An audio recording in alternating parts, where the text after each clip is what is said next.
Hoje nossa primeira reunião do ano.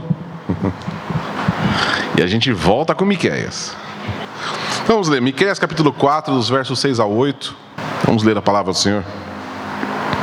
O Senhor diz: naquele dia reunirei os que tropeçam e ajuntarei os que foram expulsos e os que eu afligi. Farei um remanescente dos que tropeçam e uma nação poderosa dos que haviam sido expulsos. E o Senhor reinará sobre eles no monte Sião desde agora e para sempre. E a ti, ó torre do rebanho, montanha da filha de Sião, a ti virá o primeiro domínio, o reino da filha de Jerusalém. Vamos orar. Senhor nosso Pai querido, nós vamos meditar na Tua palavra. Pedimos que Teu Santo Espírito possa iluminar a nossa mente, nosso coração. Fala com a gente nessa manhã, Pai. Nós oramos no nome santo de Jesus. Amém. Então, como eu falei, uma mensagem de começo de ano. E aí sempre tem aquela coisa das reflexões que a gente faz no início do ano, né? Pensando no ano que passou, pensando no ano que virá. E aí eu tenho certeza que, talvez seja só comigo, né? Mas eu acho que não, né? A gente começa um ano e a gente começa... Uma das principais coisas que a gente vê na nossa retrospectiva é: falhamos. É ou não é? Ó, quem acha, não, meu 2025, ó, acertei em tudo. Fiz tudo perfeito. Alguém pode falar isso? Você vai olhar para 2025 e falar: eu falhei. E aí, se você for olhando para os anos anteriores, você vai ver que a nossa vida é uma sucessão de falhas. E aí, quando você olha para 2026, você até pode pensar: esse ano não quero falhar. Mas qual que é a sua esperança em você mesmo? Vou falhar de novo. É ou não é? Ó, aqui tem a plena convicção de que esse ano você vai fazer tudo certinho, que vai dar tudo certo, vai ser tudo perfeito. Alguém tem? Pode falar: não, ó, 2026, ó, deixa comigo. Não, né? Porque a gente tem essa percepção nossa, né, de que a gente está necessitado, a gente é quebrado, a gente erra, a gente é falho, né? E a gente muitas vezes se sente fraco, né? E cansado, quebrado. É ou não é? Não foi assim que você terminou o ano? Não é assim que você está começando o ano? Ou é só uma experiência minha aqui? Começa o ano cansado, começa o ano se sentindo indigno das coisas, não merecedor. Parece que o fracasso tem uma voz bem cruel na nossa vida. E aí a gente olha para um mundo onde a performance, onde o desempenho, ele é sempre buscado, e todo mundo olha. E hoje nas redes sociais, então, se você abrir a sua rede social aí, você vai ver um monte de gente mostrando alto desempenho na vida, é ou não é? E a gente sabe que é uma grande mentira. Só que isso acaba afetando a gente, de uma forma ou de outra. Que você começa a rodar o feed lá: minha vida realmente está muito ruim. Dá certo para todo mundo, menos para mim. Alguém já teve essa sensação? Pois é, né? Claro, a gente sabe que é uma grande mentira. Outro dia mesmo eu vi que eles alugam, tipo, um negócio desse tamanho, assim, desse espaço, só que é um pedaço de uma cabine de avião. Exatamente para as pessoas fazerem fotos para as redes sociais. De um jatinho, aí tudo... Até com um comissário de bordo ali, um ator. É só um pedacinho. Aí a pessoa vai lá, tira a foto e posta na rede social e fala: estou viajando para Dubai. E aí você acredita. E é só um estúdio. Mas aí a gente pensa, quando a gente olha para a nossa vida, e a gente muitas vezes pensa: realmente eu não sou merecedor de nada. Por quê? A gente é falho. A gente tropeça nossa vida inteira, né? E essa sensação de indignidade, ela não é só por causa do pecado. Claro, o pecado ele traz essa culpa, traz essa vergonha, como a gente já estudou tanto isso. Mas essa percepção de fragilidade, ela é uma autoavaliação honesta de nós mesmos. Se a gente olhar para quem a gente é, não tem como falar que a gente é grande coisa. Não é só uma percepção do próprio pecado. É uma percepção da nossa condição de ser humano. A gente é falho. A gente é inconsistente, a gente é limitado. A gente é espiritualmente manco. É ou não é? É só olhar para a nossa vida. A gente está aqui, domingo após domingo, buscando viver a vida cristã. E aí você pode dizer, eu vivo a vida cristã perfeitamente. Não, ninguém consegue dizer isso. A gente vai perceber que a gente é espiritualmente manco também. Então a gente falha na nossa vida familiar, a gente falha na nossa vida profissional, a gente falha na nossa vida cristã. Essa é a nossa condição. E aí quando a gente vê essa nossa condição, a Bíblia, em momento algum, vai falar, não pensa assim de você. Você é muito bom. Muito pelo contrário, a Bíblia vai falar o que nós somos. Fracos, maus, né? Pecadores, desobedientes, né? A Bíblia vai ainda reforçar isso que nós já percebemos de nós mesmos. Então, ao contrário do que poderia ser uma boa mensagem de ano novo, não, confie em você mesmo.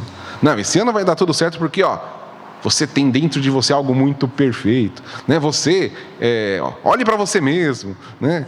Não, a Bíblia vai falar exatamente o contrário. Você é falho, você é pecador, você é fraco, você é manco, você tropeça, você não consegue fazer nada sozinho.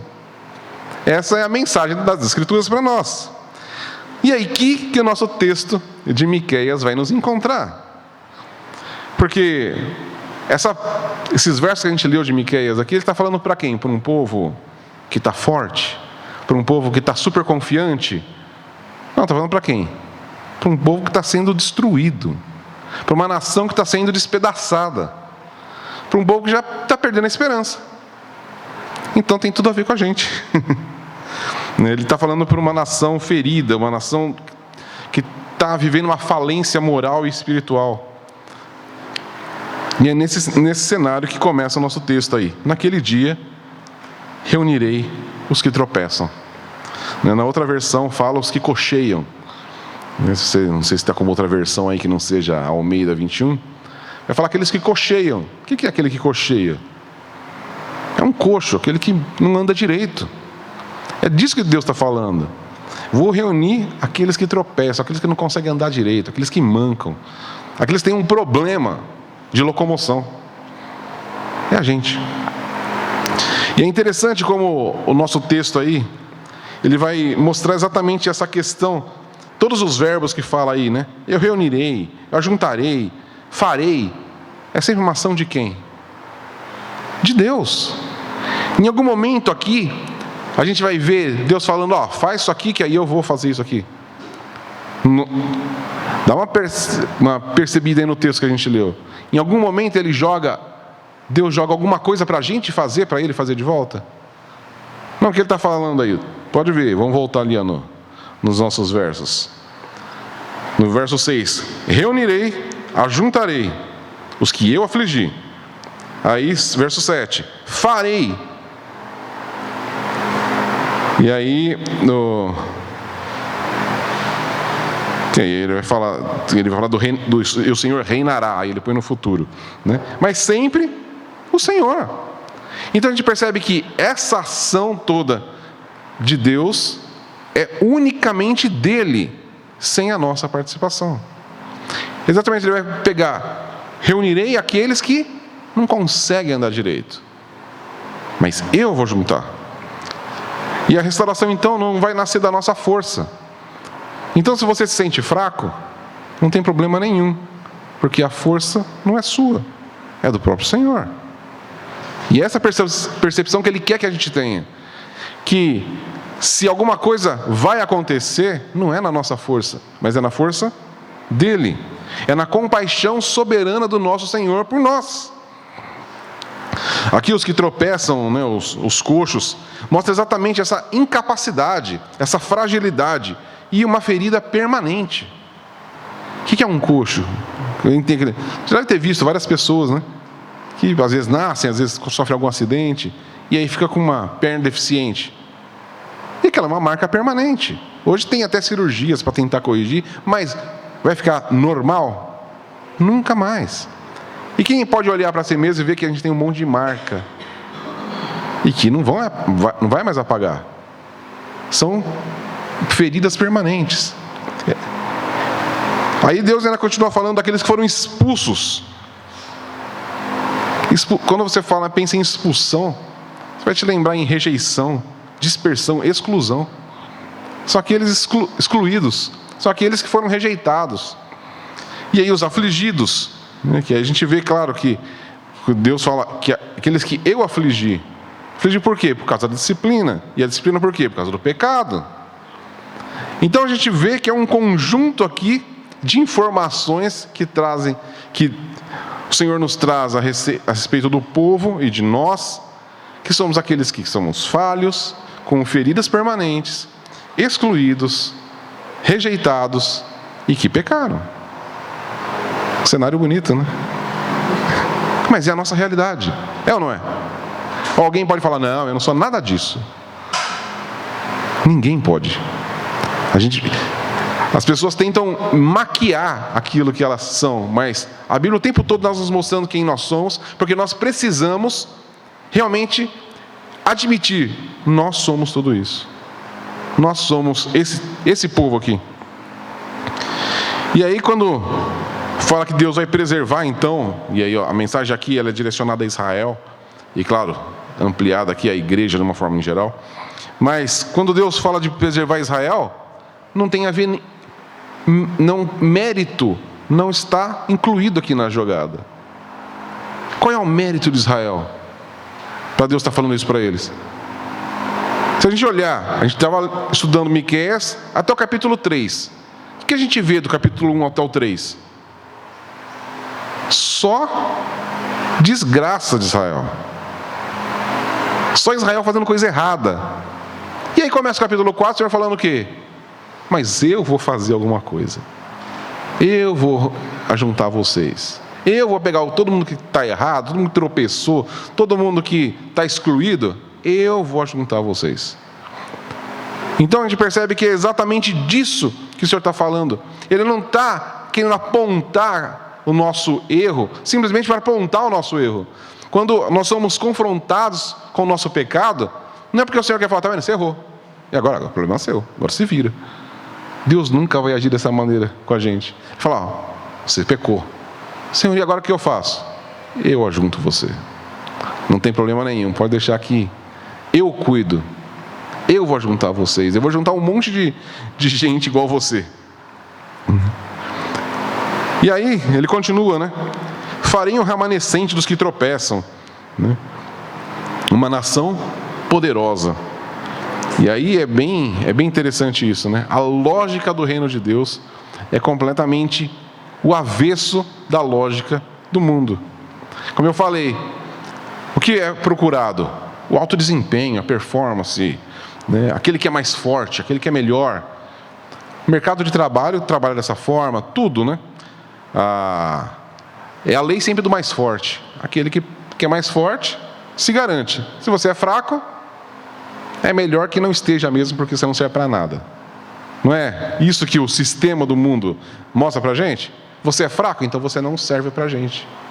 Você erra, então você não serve para a gente. Você tem falhas, então você não serve para a gente. É ou não é? E é assim que a gente vai se sentindo. A gente olha para nós e a gente percebe falha, erro, fraqueza, e a gente fala, eu não sirvo para nada. Só que aí o Senhor está falando, eu vou pegar exatamente esse povo que é fraco, que é falho, que teoricamente parece que não serve para nada, e vou fazer uma grande nação. Isso é a igreja. A igreja não é um povo forte. A igreja é um povo fraco, falho, pecador, inconstante, mas que tem um Deus que junta eles. Isso aqui é a gente. Se a gente ficasse olhando, a gente pode até achar que nosso irmão aqui é mais forte que nós, né? Mais fácil, você olha, não. Com certeza, esse aqui é mais forte na fé do que eu. É ou não é? É só você olhar para o lado, você vai achar, não, meu irmão ali é mais forte do que eu. E é exatamente isso. Então, se todo mundo tem essa percepção, ou seja, todo mundo é fraco. Mas esse é o ponto. Deus não quer que a gente seja forte em nós mesmos. Ele não quer que a gente chegue aqui com segurança, não, porque eu tenho muitos pontos com Deus. Estou ali, Deus conta comigo mesmo, porque Deus pode contar comigo, porque não, Deus quer pessoas que Ele sabe que Ele nunca vai poder contar, porque Ele é Deus. E nós somos criaturas. Só que ele pega um monte de gente que ele sabe que não pode contar com a gente e fala, não, mas é de vocês que eu vou fazer uma grande nação, um povo forte. Não por causa da força de vocês, mas por causa de quem ele é. E a gente pode pensar em algumas figuras bíblicas, né? Quando a gente pensa aqui até quando fala do manco, né? Você lembra de alguém que ficou manco na Bíblia? Jacó, quando teve encontro com Deus. Enquanto Jacó não mancava, ele achava que ele era grande coisa.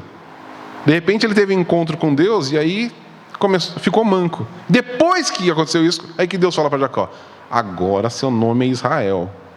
E agora sim, agora vai começar.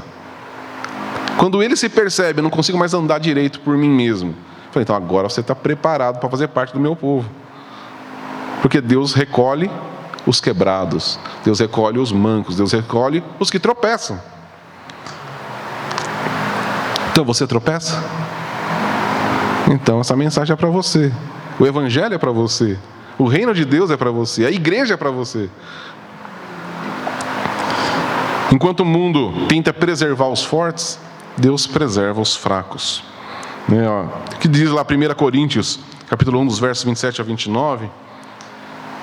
Pelo contrário, Deus escolheu as coisas absurdas do mundo para envergonhar os sábios, e escolheu as coisas fracas do mundo para envergonhar as fortes. Ele escolheu as coisas insignificantes do mundo, as desprezadas, e as que são nada, para reduzir a nada as que são, para que nenhum mortal se glorie na presença de Deus. Então aqui Paulo está reverberando exatamente aquilo que Deus falou aqui através de Miqueias. Deus pega os fracos para confundir aquilo que é forte. Então a igreja, ela não é uma comunidade de vencedores naturais, mas de pecadores quebrados, sustentados pela graça. A gente ouve muita mensagem, não, porque a igreja é vitoriosa no Senhor. Em nós mesmos. Se a gente tentar no nosso braço, a gente vai perder. Mas o texto continua ainda. O Senhor reinará sobre eles no Monte Sião, desde agora e para sempre. Então a gente tem que pensar, agora Deus, além dele falar, eu vou pegar todos os fracos, todos que tropeçam, os coxos, os mancos, e vou reunir, e vou fazer uma grande nação. Uma nação de gente fraca, uma nação de gente falha, uma nação de pecadores. Eu vou juntar todos eles. Depois que eles estivessem juntos e feito um grande povo, eu vou reinar sobre eles, pessoalmente. Isso que é interessante Deus falar. Deus não falou, vou colocar um grande rei, vou colocar um líder forte. O que Deus fala? Eu vou reinar para sempre. Reinarei sobre eles no Monte Sião, desde agora e para sempre. E se a gente lembrar da história de Israel, quando Deus começa a nação de Israel, Ele é o rei de Israel.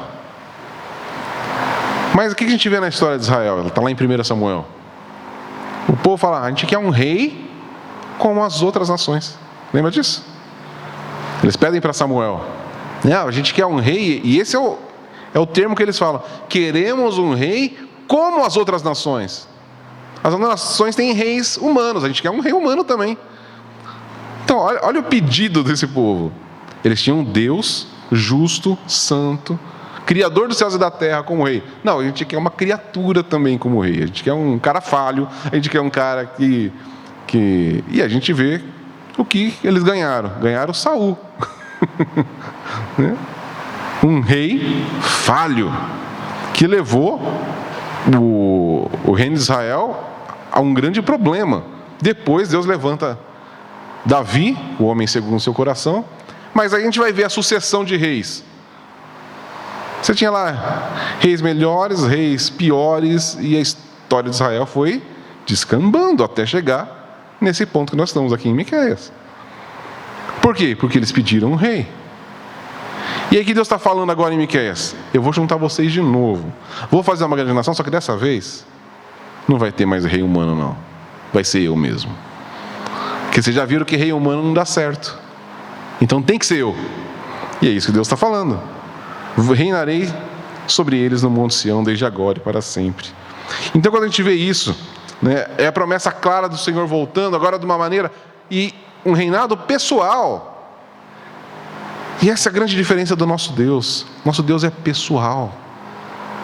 Ele não é uma força que está em algum lugar do universo, conduzindo as coisas de alguma maneira. Não, é um Deus pessoal. Ele fala que vou reinar sobre vocês. Eu junto vocês, faço uma nação e vou reinar pessoalmente sobre vocês. É eterno e é pessoal. E a gente vê que isso se cumpriu. Onde? Em Cristo. Cristo é o nosso Rei. Olha o que diz lá, Hebreus 12, verso 22, a gente já estudou lá Hebreus. Mas tende chegado ao Monte Sião, a cidade do Deus vivo, a Jerusalém celestial, a incontável número de anjos em reunião festiva. Lembra quando estudou isso lá em Hebreus? Está falando, agora vocês já chegaram. Vocês chegaram em Sião. Que é onde? O corpo de Cristo. O templo do Senhor. Jesus. Ele é o Rei. Ele é o encontro desse povo quebrado, falho. É Jesus. Olha o que diz lá em Efésios, capítulo 1, versos 22 a 23. Que a gente já estudou também. Também sujeitou todas as coisas debaixo dos seus pés, para que seja a cabeça sobre todas as coisas. E o deu à igreja, que é o seu corpo, a plenitude daquele que preenche tudo em todas as coisas. Então Jesus é o cumprimento exato desse texto de Miqueias. Quando fala, eu reinarei sobre eles, reunirei um povo, a igreja, e vou reinar pessoalmente. É Jesus. E como está lá em Lucas, a profecia a respeito de Jesus, quando o anjo chega para Maria, ele fala exatamente isso. Ele reinará eternamente sobre a descendência de Jacó, e o seu reino não terá fim. Exatamente as mesmas palavras lá de Miqueias. Um reino de agora e para sempre sobre a descendência de Jacó. E como que Cristo reina sobre a sua igreja? Já vimos isso várias vezes também. Primeira coisa é pela sua palavra. A palavra do Senhor.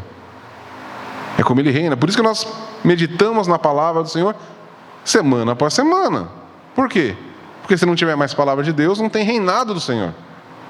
O reino ele não é uma coisa abstrata. Ele é uma coisa muito clara para nós. Se a gente quer entender o Evangelho, a gente precisa das Escrituras. Entender o plano de Deus para a sua igreja está nas Escrituras. Se a gente quer viver de acordo com o que Deus é, com o caráter de Deus, ter o caráter de Deus impresso em nós, nós precisamos do quê? Da palavra. Então, Cristo reina sobre a igreja, em primeiro lugar, pela sua palavra. Por isso nós amamos a palavra de Deus. Por isso nós precisamos dela. Por isso que nós estudamos ela, meditamos nela. Porque Cristo reina através da sua palavra. E como a gente já falou várias vezes aqui, não é uma lei, não é um código aqui de faz isso, não faz isso. É a própria revelação desse rei. A gente olha para as Escrituras e a gente vê Deus, o caráter de Deus. Eu já vi muita gente falando que a Bíblia é o manual do cristão. Já viu isso daí? Não, a Bíblia não é o manual do cristão. A Bíblia é uma biografia de Deus. Aí ele falando quem Ele é. É que ele acaba mostrando quem a gente é para mostrar comparação, né? e o que Ele faz com a gente. Mas de Gênesis a Apocalipse, a Bíblia fala de quem? De Deus e do seu plano de salvação. Que a gente está incluído nisso. A Bíblia é sobre Ele. A Bíblia, por isso que Jesus fala, eu sou a palavra. Né? O verbo se fez carne e habitou entre nós. A própria palavra é Jesus. Então a gente não pode olhar as Escrituras como simplesmente um conjunto de histórias, um conjunto de regras, ou algumas coisas teológicas lá que Paulo escreveu, por exemplo. Não, é o quê? É a revelação do próprio Deus. E aí quando vem pessoas aí, já abrindo parênteses aqui, falando, não, a Bíblia Eu vi essa semana um pastor falando aí. Porque a Bíblia está cheia de lacuna, então a gente precisa de outras coisas para preencher o que a Bíblia deixou em aberto. Não, a Bíblia não deixou nada em aberto. Tudo que a gente precisa saber está aqui. Mas a Bíblia não responde certas coisas. Porque não precisa. O que a Bíblia responde é sobre a nossa salvação. E a infância de Jesus? Te interessa a infância de Jesus? O que vai mudar na nossa vida saber o que Jesus fez quando era criança? Nada, a gente precisa saber o que ele fez na cruz do Calvário. Isso interessa muito para a gente. Que ele morreu e ressuscitou. Isso importa, por quê? Porque isso tem a ver com a nossa salvação. Quando ele era criança, não tem a ver com a nossa salvação. Aí tem aquelas historinhas, porque ele ressuscitou um passarinho. Ele ressuscitou, isso que é o mais importante. E aí os evangelhos vão narrar ainda histórias de Jesus ressuscitando pessoas. Ressuscitou Lázaro, mostrando o quê? Que ele é Deus. Esse é o ponto, é entender que Jesus é Deus. Tá? Isso foi só um parênteses. E essa é a glória verdadeira da fé cristã. O quê? Que Jesus Cristo, o herdeiro da casa de Davi, o Filho do Altíssimo, reina sobre a igreja como seu rei. Essa é a nossa glória como igreja. Quando a gente pensa em nós como igreja, a gente tem que ter isso em mente. Cristo, o herdeiro de Deus, reina sobre nós. Reina sobre a igreja como um rei. E após a sua morte expiatória pelos nossos pecados, a sua ressurreição, Jesus ascendeu ao céu e assumiu o lugar de autoridade, está sentado à direita de Deus Pai. Essa é a glória da igreja. Quando a gente pensar, o que é ser igreja? É estar debaixo, pertencer a um povo que Deus reuniu e colocou Cristo, o Verbo encarnado, que morreu pelos nossos pecados, ressuscitou ao terceiro dia, subiu aos céus e está sentado à direita de Deus, reinando sobre nós. Isso é um resuminho rápido do que é a igreja. Se alguém perguntar para você, você pode dizer isso. Você vai falar, não, é um lugar legal que a gente frequenta. Não, a igreja é um povo quebrado, um povo que tropeça, que Deus o juntou. E aí pôs Cristo como rei. Cristo, quem é Cristo? O Deus encarnado que morreu pelos nossos pecados, ressuscitou ao terceiro dia para a nossa justificação, e subiu ao céu e está sentado à direita de Deus, reinando sobre nós. É um bom resuminho do que é a igreja. Então, o reino prometido por Miqueias aqui se cumpriu em Cristo, o nosso pastor e rei. Mas ele continua. No verso 8 ele fala, a ti virá o primeiro domínio. O que será esse negócio, né? E ele fala aqui da torre do rebanho. Aí quando a gente olha a torre do rebanho, para a gente não faz o mínimo sentido, não é? Ou alguém leu aqui o verso 8, vamos ler o verso 8 inteiro aqui, ó. E a ti, ó torre do rebanho, montanha da filha de Sião, a ti virá o primeiro domínio, o reino da filha de Jerusalém.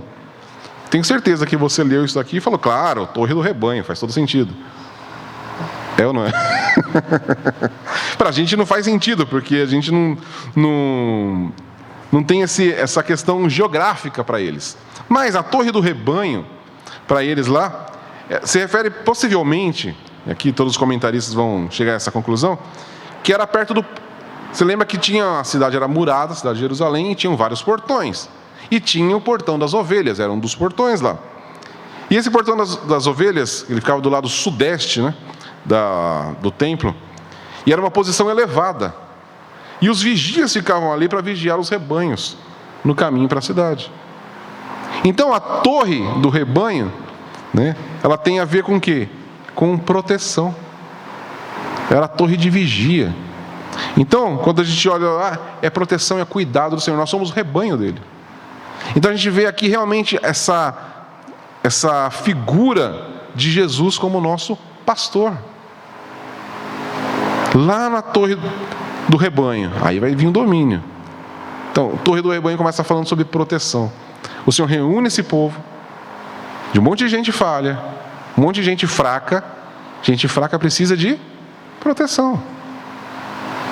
A gente não precisa ser forte, a gente precisa confiar no cuidado do nosso Senhor.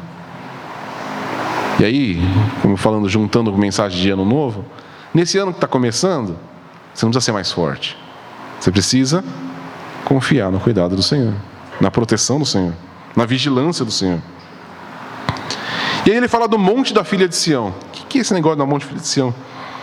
Se refere a um monte chamado Ofel, que era uma passagem, né, que protegia o monte do templo. Era uma passagem, né, da fortaleza que protegia o templo. Então, quando a gente vem falando desse monte da filha de Sião, tem a ver com defesa, proteção divina, estabilidade.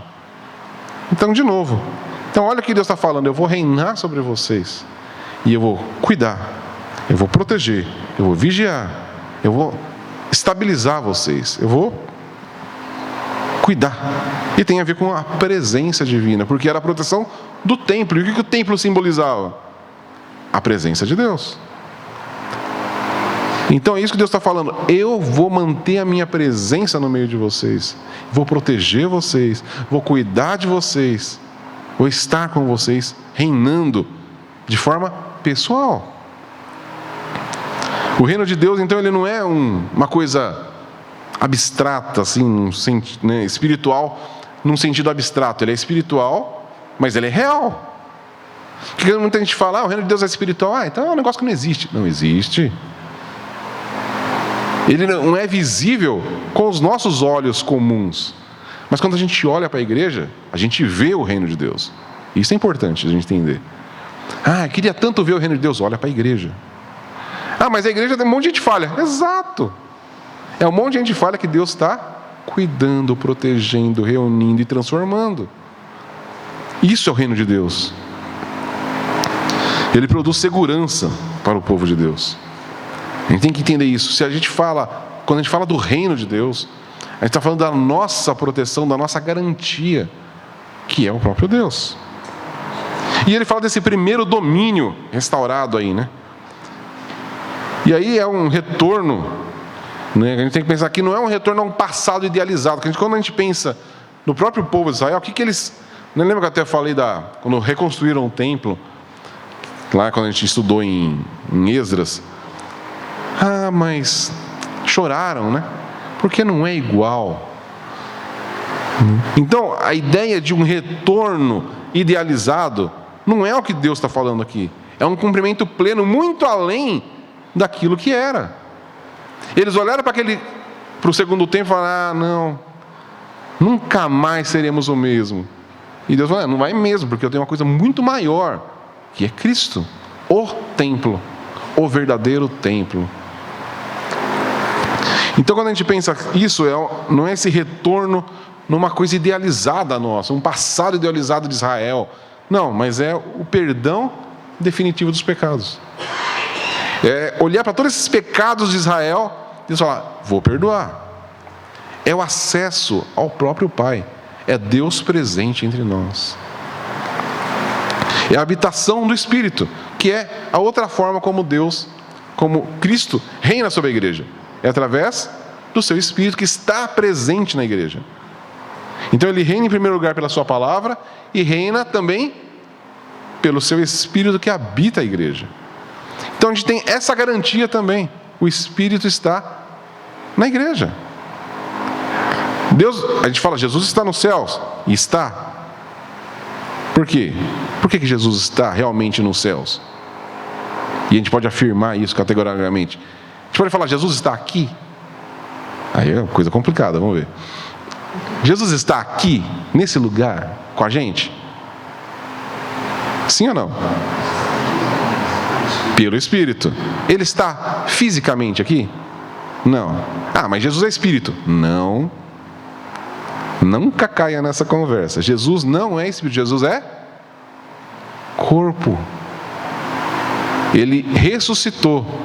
Ele não é um fantasma que está no céu. Ele é um homem.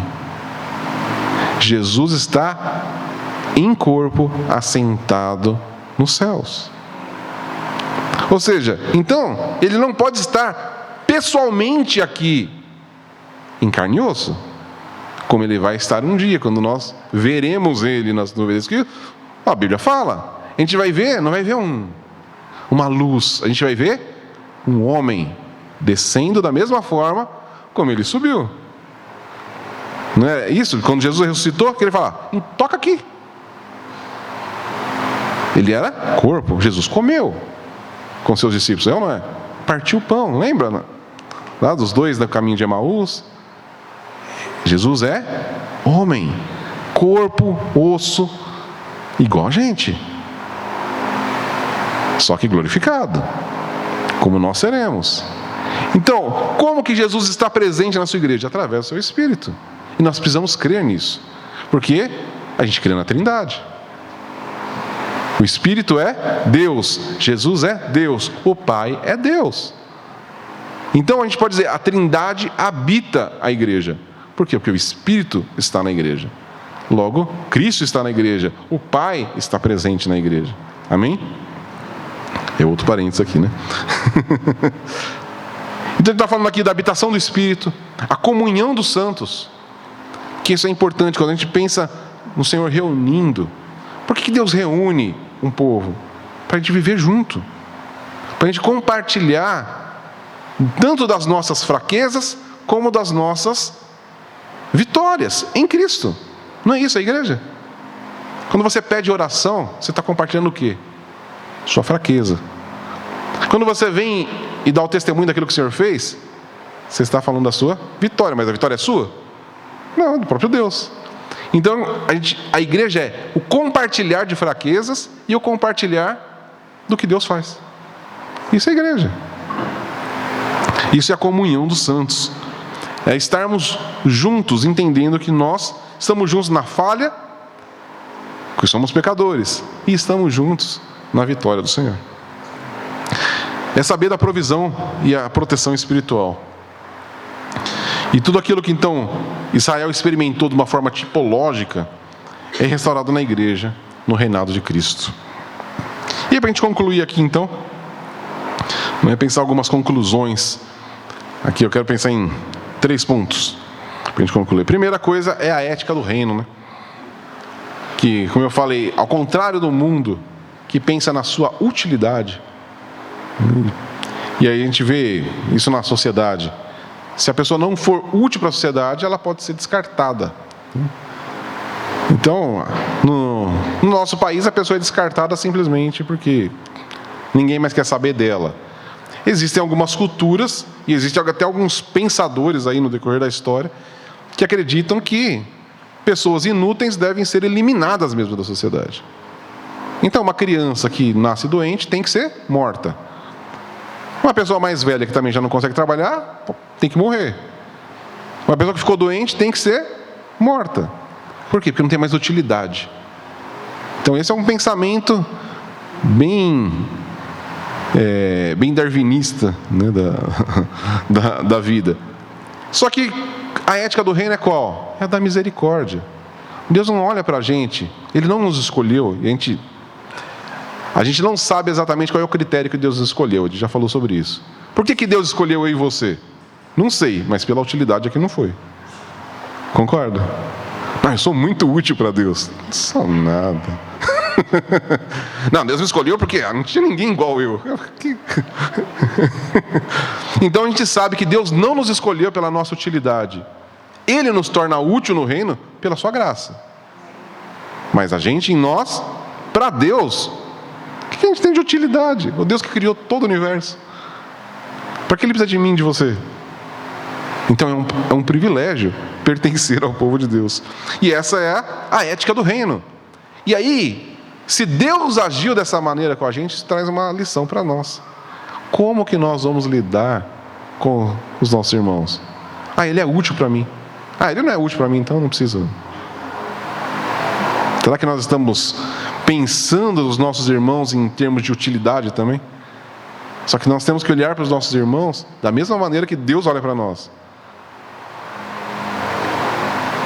Deus não olhou para nós buscando utilidade. Logo, não vamos olhar para os nossos irmãos buscando utilidade. Esse irmão pode ser útil para mim. É bom eu estreitar minhas relações com ele, porque ele pode me trazer algum benefício. Não, o reino de Deus não é isso. O reino de Deus é da misericórdia. É olhar para aquele que é mais fraco, não. Então, o que eu posso ser útil para aquele que é mais fraco? Como Deus é para nós. O Deus forte que auxilia o fraco.